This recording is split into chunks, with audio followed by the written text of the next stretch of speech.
The sun was setting behind a wall of blackened trees as Eli Harper pulled up to the edge of Raven Hollow, a forgotten town swallowed by time, tragedy, and terror. The overgrown path leading in was blocked with rusted signs reading, "Do not enter," and "Danger, condemned property." But that didn't stop Eli. He was used to warnings. He made a career out of ignoring them. Eli wasn't a ghost hunter, not exactly. He called himself a paranormal documentarian, someone who tracked down local legends, unearthed chilling histories, and debunked fake stories. His podcast, Dead Light Chronicles, had gathered a cult following for how real it felt, how personal each tale became. And now, after a 3-month break, he was back with what he hoped would be his most compelling episode yet. An investigation into the ghost town of Raven Hollow, where evil, they said, had refused to die. The town had been abandoned since the 1980s after a string of bizarre disappearances, fires, and whispers of curses. Locals avoided it. No one stayed the night. But Eli wasn't like most people. He welcomed fear like an old friend. He parked near the crumbling remnants of what used to be the town library. Its charred walls still stood, though most of the roof had collapsed. Ivy crept across broken stone, and the air smelled like wet ashes and iron. Eli stepped inside, flashlight flickering over soot-stained bookshelves and shattered glass. That's when he saw it. A thick leather-bound journal sat untouched on a blackened desk in the center of the room, protected from the fire by some miracle or something else. Dust covered it, but the gold lettering on the cover was still legible. Witness accounts, R.H. Curious, Eli sat down and opened the journal. The pages were yellowed and brittle, but the ink remained bold. It wasn't written like a diary. It was more like testimonies. Stories written by different hands, all claiming to have survived some form of terror in or near Raven Hollow. Eli flipped through the first few pages. His heartbeat quickened as he read the first title, The Widow in the Mirror, 1932. It wasn't just a story, it was a confession, dated and signed. A cold breeze swept through the library, though no windows remained intact. Eli shivered and looked up, suddenly aware that the silence had grown too deep, like the entire world was holding its breath. He hit record on his audio device. This is Eli Harper recording on location at the ruins of Raven Hollow. What I've found here may be the most authentic paranormal record I've ever encountered. Over the next few days, I'll be reading from a mysterious journal discovered in the ruins of the town library. These stories are chilling, detailed, and eerily consistent with local legends, stories that suggest this town didn't just die, it was consumed. As he read aloud the first few lines, he heard a sound behind him. A sharp scraping, like a boot dragging across stone. He spun around. No one. Then again, quieter. A shuffle. A breath. He raised his flashlight and scanned the room. Shadows seemed thicker than before, clinging to the corners. But nothing moved. Back at the desk, the journal's pages flipped on their own, stopping at the first story. The ink shimmered, fresh somehow, like it had been written just minutes ago. Eli's fingers trembled slightly as he placed the recorder back on the desk and pressed record again. First story, The Widow in the Mirror. But as he spoke, his own voice echoed too late, like someone else had whispered it just before him. He paused the recording. Silence again. Just wind. He pressed play. The recording repeated his voice, but then, a second voice, faint, overlapping his own, "She's still watching." Eli froze. He looked down at the journal. For a moment, it seemed to pulse under his hand like a living thing. He considered leaving, but a mix of fear and curiosity anchored him. This was no longer just a podcast. This was a door, and he had just opened it. With one last deep breath, Eli began to read. They said she went mad after the war. They said she never stopped talking to him, even though he was buried deep beneath the frozen ground. They said she looked into the mirror too long, and something looked back. The story of Agnes Wren begins in the year 1932, in a creaky Victorian house at the edge of Raven Hollow. A widow at just 28, Agnes was once known for her beauty and grace. But after her husband, Thomas, died in a factory fire, she became a recluse. Locals whispered about the sounds that came from her house at night, sobs, then laughter, and sometimes conversations between two voices. But no one else ever entered the house. Agnes had inherited a large mirror, an ornate, gilded antique that hung over her fireplace. It was a wedding gift from Thomas's side of the family, imported from a European estate with a reputation for the occult. No one knows where it truly came from, but everyone in town remembered that mirror, because when the deaths began, it was always near. The first was a young milkman named Donnie Field who dropped off deliveries at Agnes's porch every morning. One day, he simply vanished. His cart was found overturned by her gate, milk spilled into the dirt, but no sign of him.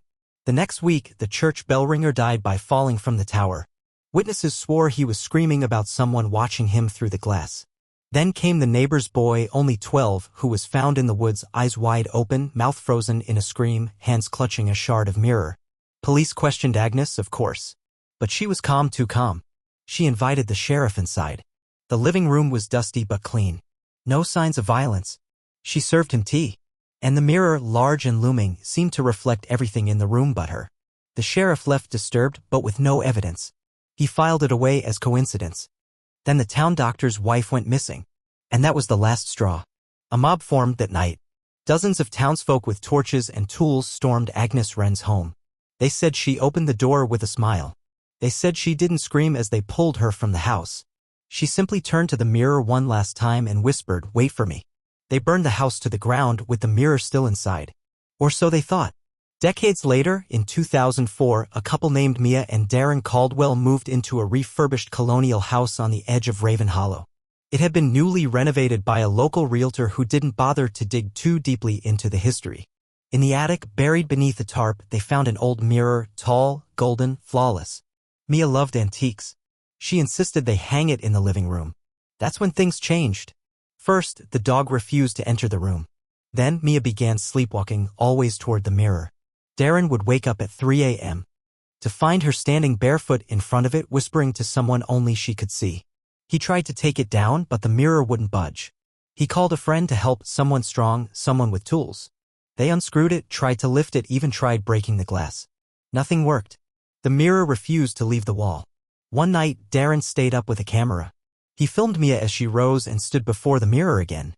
She spoke, but the voice that responded wasn't hers. It was older. Slower. Like it echoed from a deep well. When Darren reviewed the footage, he dropped the camera in horror. In the reflection, Mia's face changed. Her skin paled, her eyes darkened, and her mouth moved in reverse. But the worst part wasn't what she became, it was what stood behind her in the reflection.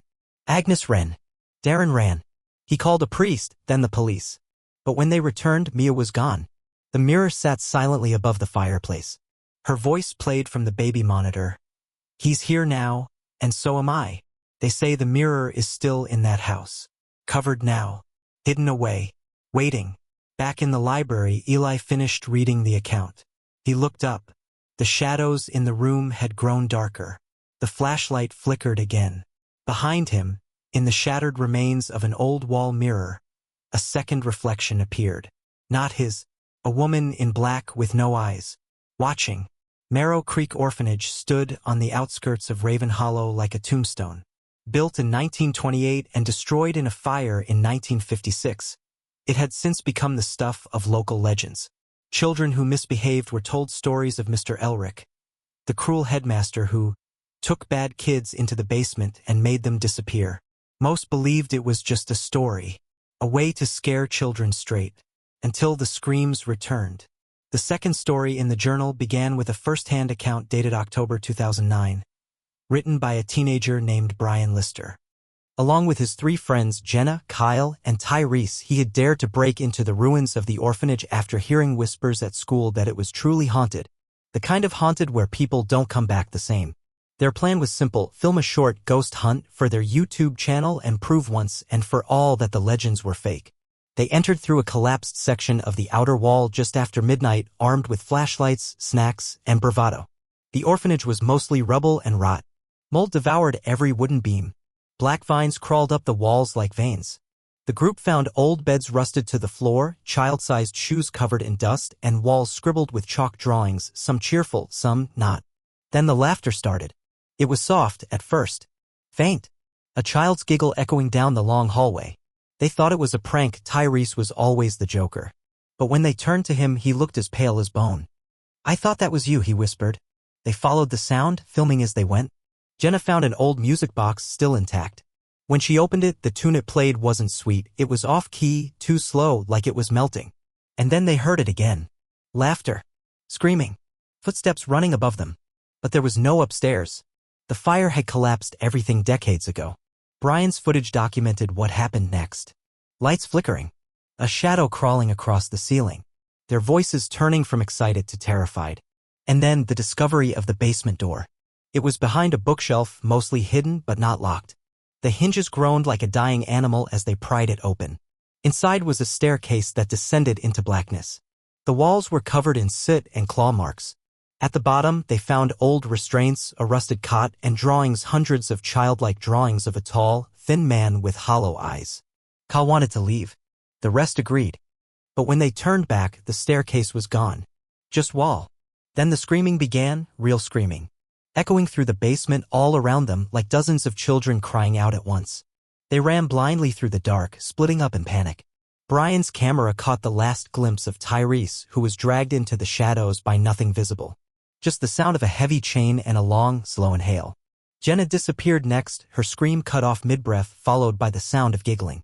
Kyle and Brian ran through a maze of old corridors, eventually finding a room full of burned dolls arranged in a circle.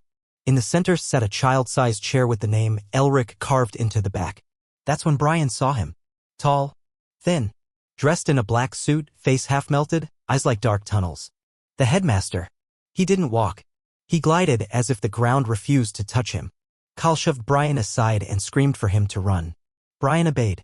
He ran blindly through the dark, up a new staircase that hadn't been there before, and burst through a side door into the night. He never saw Kyle or the others again.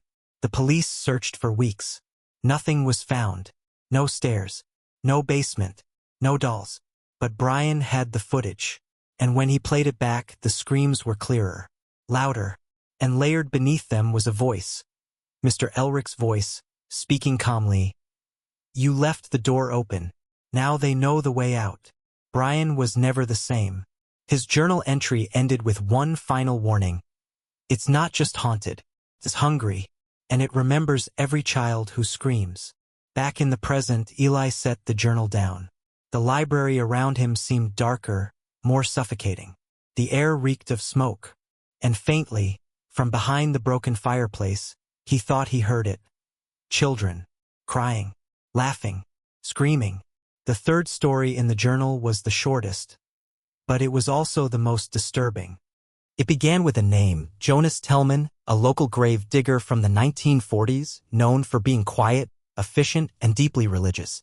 He worked at Hollow Creek Cemetery, the resting place for generations of Raven Hollow residents. Jonas was respected, but no one ever really knew him. He lived in a small shack near the cemetery and rarely left its grounds. Until he died. At least, that's what the town believed. According to the journal, Jonas was found lying motionless near plot 173, hands crossed neatly over his chest, eyes closed, a peaceful expression on his face. No signs of struggle. No illness. Just gone. The town held a modest funeral for him. No family showed up. He was buried in plot 174, next to the very grave he had been digging when he died. 3 days later, he showed up at the front door of the chapel. Alive. Covered in dirt. And smiling. The priest, Father Melrose, was so shocked he fainted. When he came to, Jonas was still standing there. Calm. Polite. Quiet as always. He simply said, I was buried by mistake. Please don't do that again. The town went into a frenzy. Some called it a miracle. Others called it blasphemy. Father Melrose insisted they take Jonas to the hospital, but the man refused. I feel fine, he said. Better than ever, in fact. But something was off. Jonas wouldn't go near mirrors. He didn't eat. He didn't sleep. And whenever he walked, the dogs in town howled until he passed. Things escalated quickly. On the 7th night after his return, 3 graves were found dug up, their coffins empty. No signs of forced entry. Just holes, perfect, deep, and freshly made. The only fingerprints found? Jonas's. When confronted, he simply said they weren't ready yet. I'm helping them prepare. The sheriff tried to arrest him, but Jonas vanished. They searched the cemetery, the chapel, the woods, nothing. No sign. Until the next funeral. It was for a young girl who died of illness. As the mourners gathered around the casket, someone noticed the grave had already been dug, even though no one had done it. At the bottom stood Jonas, waiting, covered in soil and smiling. "Put her down gently," he said. "We don't want to wake the others." People screamed. The casket was pulled back. Jonas tried to climb out, but as the sun struck him fully for the first time since his return, his skin began to crack like dried clay. He screamed, face peeling, hands blistering as if the light itself was burning him. Then he collapsed, crumbled into ash and bone. But when they tried to bury the remains, the earth refused to take him. Every attempt to dig into the plot ended the same way: the hole would fill itself back up. Dirt moved unnaturally. Tools broke. Even machines failed. Eventually, the town sealed what was left of Jonas in a coffin made of mirror glass, reinforced with salt and iron, and buried it deep beneath the chapel floor under a slab marked, "Do Not Disturb, in Death Twice Laid." The story should have ended there. But in 2016, a group of teens broke into the old chapel on Halloween night as a dare. They filmed everything, including their discovery of a hidden stairwell beneath the altar, one that hadn't been there before. What they found? A coffin. Shattered. Empty. The footage ends with one of the boys, Chris Landry, shining a flashlight into the dark, saying, "This place is dead, man. It's just bones and wait, is that?" Then the light cuts out. A whisper is heard, "You were supposed to bury me deeper." Screams. Then static. Chris was the only one found.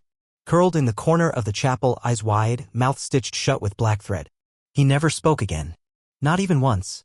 Back in the present, Eli sat frozen. The fire in the corner fireplace flickered blue for a moment. The journal's pages began to turn again on their own, stopping at a page left blank, except for a single line. 3 stories were told. "Now it's time for yours." Eli's recorder stopped. A shadow moved past the broken window. And from the journal's spine, blood began to seep. Eli Parks wasn't just some bored YouTuber looking for a thrill. Not really. He had come to Raven Hollow because of the rumors, yes, but not for views or fame. Eli had a connection to this town, one that he had buried for years. His great-grandfather was Father Melrose, the very priest who had sealed Jonas Tellman beneath the chapel floor.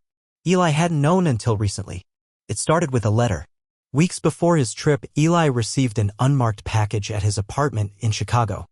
Inside was an old, crumbling envelope addressed in faded ink, "To the last of my line, do not open unless you're ready to face the truth." It contained 2 things: a map of Raven Hollow with certain locations circled in red. A single page torn from a journal, written in Latin but with one phrase repeated in English: "The evil never dies. It only waits for its name to be spoken again." Eli didn't believe in curses. He believed in editing tricks, special effects, and building a solid subscriber base. But after his latest video, a haunted house challenge with friends, he began seeing things. Strange symbols on his laptop screen. Whispers in his audio recordings. One night, he woke up to find his camera filming him on its own, and the screen showed a face that wasn't his. So he followed the map. Alone. Now, after reading all 3 stories, Eli began to understand the truth. The journal didn't just tell ghost stories. It absorbed them. And once you read it, you became part of the next one. The first story, The Mirror, it had a witness who vanished. The second story, The Orphanage, left 1 survivor. The third, Jonas, left 1 broken soul. Each time, someone was left behind to carry the curse forward. To tell the tale, Eli was the next link. As he sat in the rotting library, journal in hand, he realized something else. The blank page now bore his handwriting, though he had never written in it. "I came to Raven Hollow alone. I thought I was hunting ghosts. But they were waiting for me. They've always been waiting." His own voice, recorded earlier, began playing on his phone. Except it wasn't what he remembered saying. It was distorted, warped, and stitched together like someone or something was editing his words into a confession. The fireplace flared. A gust of cold air swept through the room. All around him, the shadows grew eyes. And in the glass of the broken window, 3 figures appeared: Agnes Wren, eyes hollow, fingers blood-stained from clawing through glass. Mr. Elric, tall and grinning, holding a music box that played backward. Jonas Tellman, face pale, lips stitched with earthworms, clutching a shovel that dripped with black mud. They didn't speak. They simply pointed to the journal. The final page turned. It read, "Now write the next name. Seal the story. Or trade places." Eli screamed and dropped the book. But it floated, hovered, then flew open again before him. His hand moved on its own, a pen gripped tight, scrawling across the page. A name. Not his. Yours. The journal clapped shut. The fireplace went out. The window shattered inward, sucking the air from the room. And Eli was gone. All that remained was the journal sitting on the dusty floor, waiting for the next reader. The screen fades to black. Then words appear: when evil refuses to die, it just needs a new voice. A month passed. Raven Hollow remained quiet. No police reports. No missing persons bulletin for Eli Parks. Just a low buzz on internet forums and conspiracy threads. A few of his subscribers noticed he hadn't posted in weeks. Some speculated burnout, others a publicity stunt. But then the video appeared. Not on his official channel.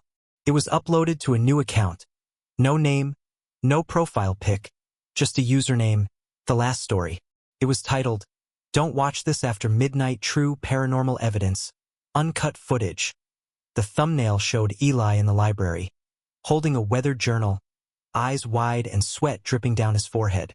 It had no intro, no sponsor, no edits. It was the raw footage of everything that happened that night, almost. It showed the journal flipping pages on its own. The fire burning blue, the silhouettes in the mirror, the whispering voices.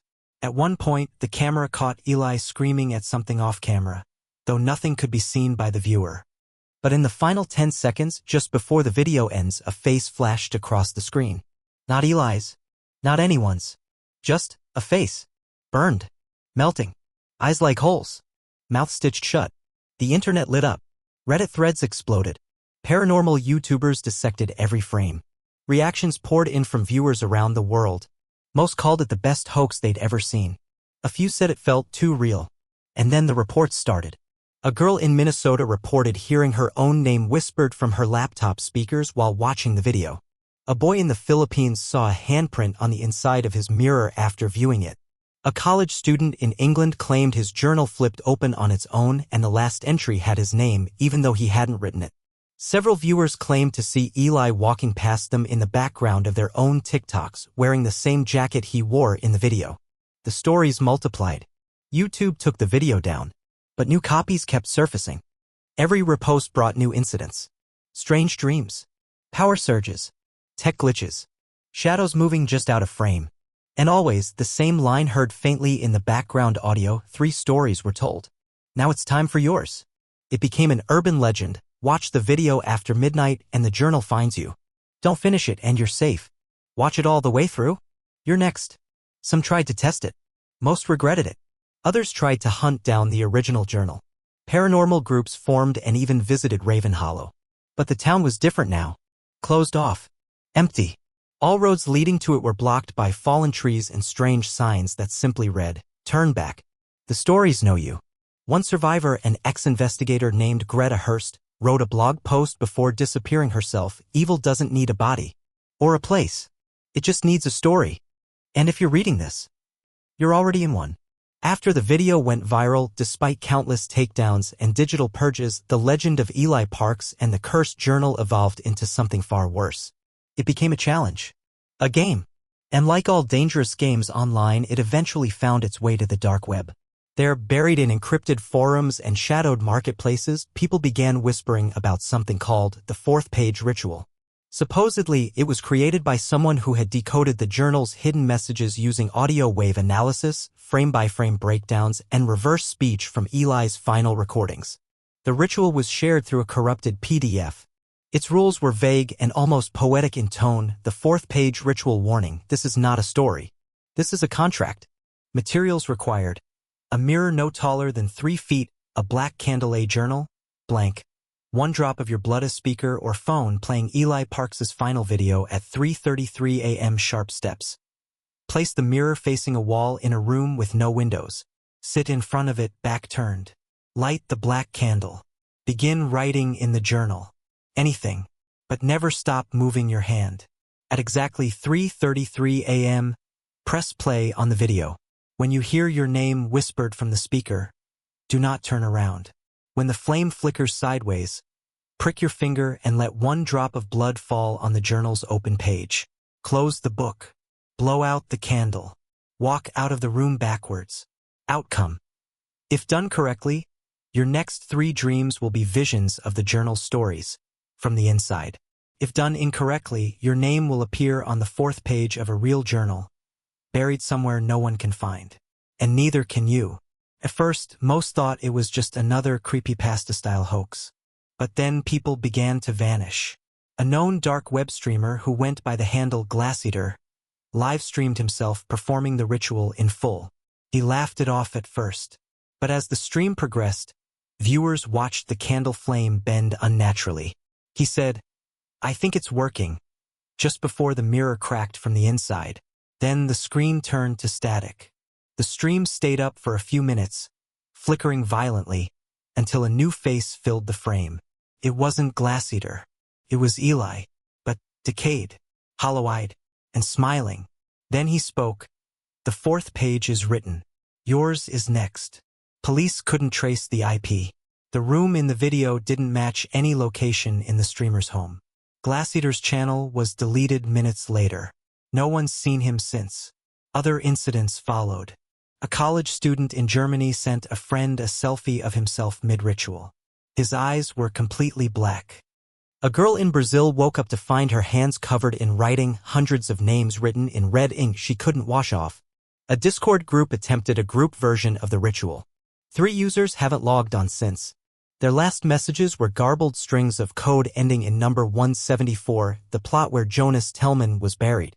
A conspiracy theory emerged, that the ritual was never about contact or proof. It was about feeding something, awakening it, releasing it. Because evil, true evil, doesn't live in haunted houses or graveyards anymore. It lives in data, in stories, in us. And now the story had spread too far to stop. Even those who hadn't watched the video but just heard about it, read about it, or joked about it started experiencing signs, lights flickering, mirrors cracking, names whispered on silent phones, dreams they didn't remember, but woke up from in tears. And the worst part? People began finding journals. In random places. Under their bed, in their backpack, behind books on forgotten shelves. Old, leather-bound, and waiting. The first 3 pages, blank.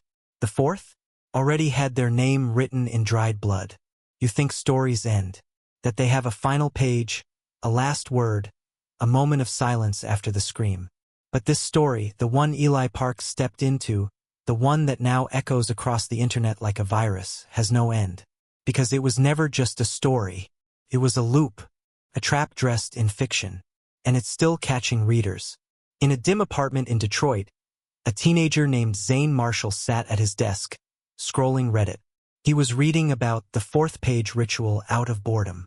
He'd never even seen the video, just heard the name whispered in school. A myth, an online campfire tale. He chuckled at the comments. Lame. Nice Blair Witch knockoff. Bet the ritual just gets you demonetized. But as he scrolled, his screen froze. Not crashed, froze. Every pixel locked in place. Except for one thing. A new message appeared in a chat box that hadn't been opened before. Just 4 words. Zane. Look behind you. He didn't. But he did turn off the computer, laughed nervously, and headed to bed. At 3:33 a.m., his phone started playing Eli's video, on its own. Zane's journal, which he hadn't touched in months, lay open beside his bed. A 4th page fluttered gently, ink bleeding in from the margins. And somewhere in the white noise of the video, Zane swore he heard his own voice, screaming. In a forgotten data center on the East Coast, a security worker noticed unusual server activity. Thousands of accounts accessing the same corrupted file, all within the same 5-minute window. Impossible. Worse, some of the IPs weren't real. The logs listed connection attempts from 0.0.0.0 null below 666.174.666 tech, rebooted the system. The screen flickered. A prompt appeared. Do you wish to continue the story? Yes, there was no option to say no. Back on the surface, more people began reporting strange findings. A woman in Texas found an old mirror in her attic. Etched into the glass, they're watching through you. A boy in Turkey spoke aloud the name Jonas Tellman as a joke during a ghost tour. He hasn't spoken since. Not because he's mute. Because he won't open his mouth. As if something else is inside. In New Zealand, a university library purged a book from its catalog. It was unlisted, uncatalogued, and had no title. It simply read, Volume 4.